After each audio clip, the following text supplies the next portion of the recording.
ಹೊಳಲ್ಕೆರೆ ಪಟ್ಟಣದಿಂದ 6 ಮಂದಿ ಎಸ್ಎಸ್ಎಲ್ಸಿ ಓದುತ್ತಿದ್ದ ವಿದ್ಯಾರ್ಥಿಗಳು ನಾಪತ್ತೆಯಾಗಿರುವಂತಹ ಪ್ರಕರಣ ಇದೀಗ ಬೆಳಕಿಗೆ ಬಂದಿದೆ. ಡ್ರೀಮ್ ವರ್ಲ್ಡ್ ಇಂಟರ್ನ್ಯಾಷನಲ್ ವಸತಿ ಶಾಲೆಯಿಂದ ನಾಪತ್ತೆಯಾಗಿದ್ದಾರೆ.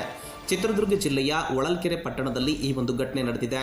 ಇಂದು ಬೆಳಗಿನ ಜಾವ 5 ಗಂಟೆಯ ಸುಮಾರಿಗೆ ನಿಗೂಢವಾಗಿ ಈ ಒಂದು 6 ಮಂದಿ ಬಾಲಕರು ನಾಪತ್ತೆಯಾಗಿದ್ದಾರೆ.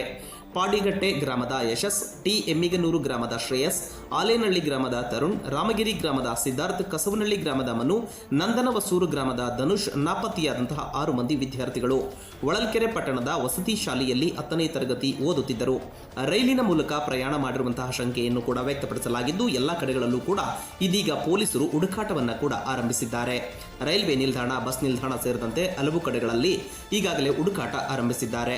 ಇನ್ನು 6 ಮಂದಿ ವಿದ್ಯಾರ್ಥಿಗಳು ನಿಗೂಢವಾಗಿ ನಾಪತ್ತೆಯಾಗಿದ್ದು, ಬಾಲಕರ ಪೋಷಕರಲ್ಲೂ ಕೂಡ ಆತಂಕ ಮನೆ ಮಾಡಿದೆ. ಇನ್ನು ಸ್ಥಳಕ್ಕೆ ಹೊಳಲ್ಕೆರೆ ಪೊಲೀಸರು ಕೂಡ ಭೇಟಿಯನ್ನು ನೀಡಿ ಪರಿಶೀಲನೆಯನ್ನ ನಡೆಸಿದ್ದಾರೆ.